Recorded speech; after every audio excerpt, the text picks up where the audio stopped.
I am the direct descendant of the North American slave trade. Both my parents are black, all 4 of my grandparents are black, all 8 of my great-grandparents, all 16 of my great-greats. On my mother's side, my ancestors were enslaved in Alabama.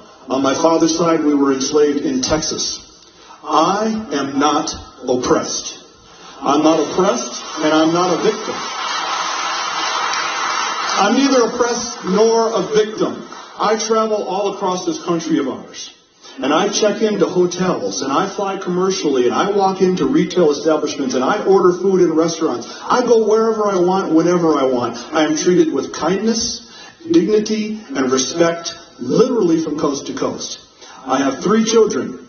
They are not oppressed either, although they are victims. I've taught my children they are victims of 3 things: their own ignorance, their own laziness, and their own poor decision making. That is all.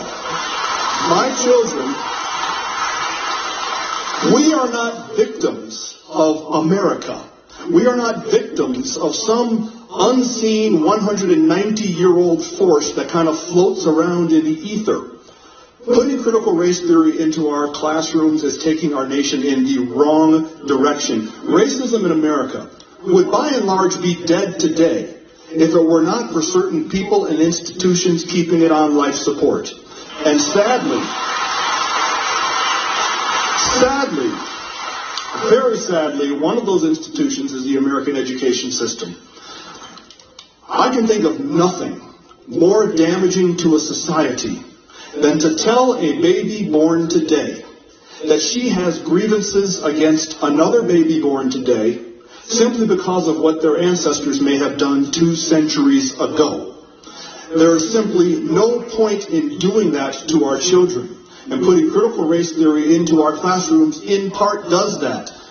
Putting critical race theory into our classrooms is not combating racism. It's fanning the flames of what little embers are left. I encourage you to support this resolution. Let racism die the death it deserves, and let's keep living the life of country that we want. Thank you.